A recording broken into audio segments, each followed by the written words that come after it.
এ নিয়ে আলোচনার জন্য স্টুডিওতে আছেন ফারুক ভিয়া রবিন। যাচ্ছি তার কাছে। রবিন, আপনাকে স্বাগত।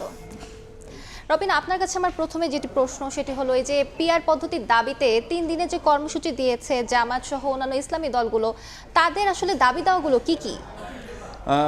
যে তারা আসলে যে বেশ কিছু বিষয় নিয়ে যে দাবি দেওয়া করেছে, তার মধ্যে মূল বিষয়টি হলো পিআর পদ্ধতিতে জাতীয় নির্বাচন অনুষ্ঠান করা। এবং যেই দলগুলো আসলে যে আজকে বিশেষ করে যদি বলতে চাই যে জামায়াতে ইসলামী এবং যে ইসলামী আন্দোলন বাংলাদেশ, উভয়েরই মূল যে দাবিটা রয়েছে সেটি হলো যে সংসদের উভয় কক্ষে অর্থাৎ উচ্চকক্ষ এবং নিম্নকক্ষ দুই কক্ষেই পিআর পদ্ধতিতে নির্বাচন করা। তো সেই জায়গাতে কিন্তু যে তারা কিছু যে অভিন্ন কর্মসূচিও ঘোষণা করেছে, আমি বিস্তারিত যে তাদের 5 দফা সেটি জানানোর আগে যে তাদের যে কর্মসূচিগুলো রয়েছে অভিন্ন কর্মসূচি সেটি একটু শুরুতে জানাতে চাই। সেটা হলো যে 16 সেপ্টেম্বর সেদিন ঢাকায় 3টি দলের পক্ষ থেকে অর্থাৎ জামায়াতে ইসলামী, ইসলামী আন্দোলন বাংলাদেশ এবং খেলাফত মজলিস, এই 3টি দলের পক্ষ থেকে ঢাকায় সমাবেশ ও বিক্ষোভ মিছিলের ঘোষণা দেওয়া হয়েছে। এবং 19 সেপ্টেম্বর 3টি দলই বিভাগীয় শহরে বিক্ষোভ মিছিল করবে এবং 26 সেপ্টেম্বর জেলা ও উপজেলা পর্যায়ে বিক্ষোভ মিছিল করবে। যদি একটু জানাতে চাই, জামাত এবং যে ইসলামী আন্দোলন তাদের পক্ষ থেকে 5 দফা জানানো হয়েছে এবং খেলাফত মজলিসের পক্ষ থেকে 6 দফা জানানো হয়েছে। যদি আমি একটু যে জামায়াতে ইসলামী এবং যে ইসলামী আন্দোলনের যে 5 দফা কর্মসূচির সম্পর্কে যদি একটু জানাতে চাই, দুই দলেরই কিন্তু যে মূল দাবি যদি বলতে যাই, মৌলিকভাবে তাদের যে 5 দফা সেটি প্রায় অভিন্নই বলা যায়। এবং এই দুই দলের 5 দফার মধ্যে যেটি রয়েছে, জুলাই সনদের ভিত্তিতে ফেব্রুয়ারিতে নির্বাচন এবং সংসদের উভয় কক্ষ অর্থাৎ উচ্চকক্ষ নিম্নকক্ষ দুই কক্ষেই পিআর পদ্ধতিতে নির্বাচন এবং যে অবাধ সুষ্ঠু নিরপেক্ষ নির্বাচন আয়োজনের জন্য লেভেল প্লেইং ফিল্ড নিশ্চিত করা এবং গণহত্যা ও দুর্নীতির বিচার দৃশ্যমান করা। এবং অন্যদিকে জাতীয় পার্টি এবং 14 দলের কার্যক্রম নিষিদ্ধ করার দাবি জানিয়েছে এই জামায়াতে ইসলাম ও ইসলামী আন্দোলন বাংলাদেশ। এই 5টি দলের যেই অভিন্ন 5 দফা। আবার একটু যদি জানাতে চাই, সেই একই ধরনের যে কর্মসূচি দিয়েছে খেলাফত মজলিস, তাদের যে 6 দফা কর্মসূচি সম্পর্কে। খেলাফত মজলিসের যেই 6 দফা তার মধ্যে রয়েছে জুলাই সনদ সই হওয়ার 2 মাসের মধ্যে গণভোট আয়োজন করে এই সনদের বৈধতা দান করা এবং অন্যদিকে যে সনদের যে রাষ্ট্রীয় যে নীতিমালাগুলো রয়েছে সেগুলো নির্বাহী আদেশে বাস্তবায়ন, রাষ্ট্রপতির সাংবিধানিক ঘোষণার মাধ্যমে সংবিধান সংশ্লিষ্ট যে সংস্কারগুলো রয়েছে সেগুলো কার্যকর করা। এবং এই দলটি অবশ্য শুধুমাত্র যে উচ্চ কক্ষে পিআর পদ্ধতির দাবি জানিয়েছে এবং অন্যদিকে প্রাথমিক বিদ্যালয় নাচ গানের শিক্ষক নিয়োগ সংক্রান্ত প্রজ্ঞাপন বাতিল এবং অন্যদিকে জনগণের প্রত্যাশা পূরণে অন্তর্বর্তী সরকারের কার্যকর পদক্ষেপের দাবি জানিয়েছে খেলাফত মজলিস। তো এই ছিল খেলাফত মজলিসের 6 দফা। আলিশা, আমাদের হাতে আমরা আরও কিছু বিষয় নিয়ে আলোচনা করব। আমরা একটি প্রতিবেদনে যেতে চাই, আমাদের হাতে রয়েছে। দর্শক যদি জানাতে চাই যে পিআর পদ্ধতি নিয়ে কিন্তু আজকে বিএনপি নেতারাও কথাবার্তা বলেছেন। তারা বলেছেন যে পিআর পদ্ধতিতে নির্বাচনের যে দাবি করা হচ্ছে সেটি সুনির্দিষ্ট বা সুপরিকল্পিত মাস্টার প্ল্যানের অংশ। সেই প্রতিবেদনটি দেখে তারপর আমরা ফিরছি আলোচনায়। আমরা বারে বারে বলছি ফেব্রুয়ারিতে নির্বাচন হবে, ফেব্রুয়ারির প্রথমার্ধে নির্বাচন হবে।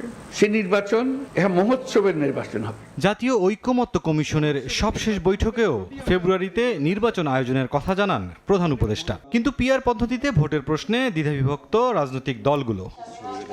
রাজধানীর দক্ষিণখানে বাংলাদেশ প্রতিবন্ধী কল্যাণ সমিতির প্রশিক্ষণ কর্মসূচিতে যোগ দিয়ে সাংবাদিকদের বিভিন্ন প্রশ্নের জবাব দেন বিএনপির স্থায়ী কমিটির সদস্য আমির খসরু মাহমুদ চৌধুরী। বলেন, শেখ হাসিনার পতনের মধ্য দিয়ে দেশে রাজপথের পর্ব শেষ হয়েছে, এখন সময় জনগণের মালিকানা প্রতিষ্ঠার। কোনো কারণে নির্বাচন পিছিয়ে গেলে বিপদে পড়বে দেশ।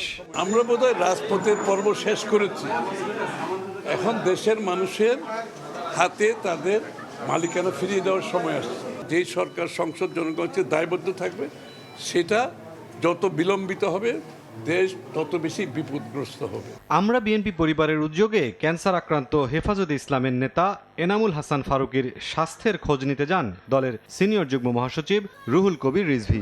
এ সময় তিনি বলেন, রাজনীতিতে সুবিধা আদায়ে পরাজিত শক্তির সঙ্গে আতাত কারো জন্য মঙ্গল বয়ে আনবে না।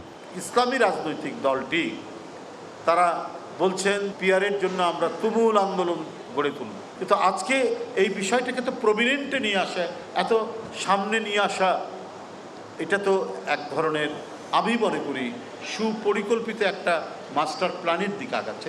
জাতীয় প্রেস ক্লাবে এক অনুষ্ঠানে অংশ নিয়ে জয়নুল আবদিন ফারুক অভিযোগ করেন, একটি পক্ষ শেখ হাসিনার সঙ্গে মিলে নির্বাচন বানচালের চেষ্টা করছে।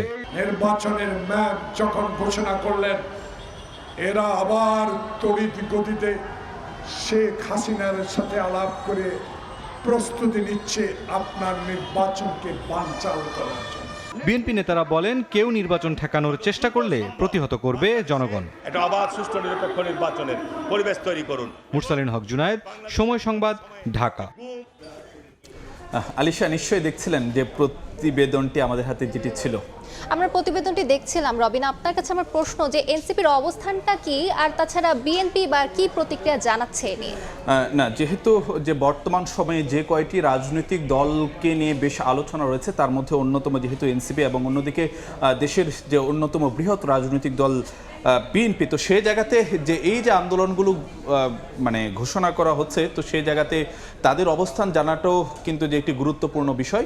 তো এনসিপি এক্ষেত্রে যেটি জানাচ্ছে যে শুরুতে একটি কথা বলা হচ্ছিল যে হয়তোবা যে এনসিপি ওই যুগপৎ আন্দোলনে থাকতে পারে, কিন্তু আজকে যে এই কথাটি তারা জানিয়ে আসে এবং গতদিনও তারা এটি গণমাধ্যমকে পরিষ্কার করেছিল, তারা যুগপৎ আন্দোলনে যাবে না। এবং অন্যদিকে তাদের দাবি কেবলমাত্র উচ্চকক্ষেই পিআর পদ্ধতির, নিম্নকক্ষে দলটি পিআর পদ্ধতির দাবি জানাচ্ছে না। এবং অন্যদিকে গণপরিষদ নির্বাচনের মাধ্যমে নতুন সংবিধান প্রণয়নের দাবি জানাচ্ছে এনসিপি। আবার অন্যদিকে যদি আমরা একটু যে বিএনপির যে আজকের যে প্রতিক্রিয়া সেটা যদি জানতে চাই, তারা যে কথাটি বলছেন যে বর্তমানে রাজপথের পর্ব শেষ হয়েছে, এখন সময় জনগণের মালিকানা প্রতিষ্ঠা করা এবং পিআর পদ্ধতির আন্দোলন বা পিআর পদ্ধতিতে নির্বাচনের দাবিতে যে আন্দোলন কর্মসূচি ঘোষণা করা হচ্ছে সেটিকে সুপরিকল্পিত মাস্টার প্ল্যানের অংশ বলছে বিএনপি নেতারা। এবং অন্যদিকে যে কথাটি বলছেন যে নির্বাচন পিছিয়ে গেলে বিপদে পড়বে দেশ এবং রাজনীতি। আলিশা।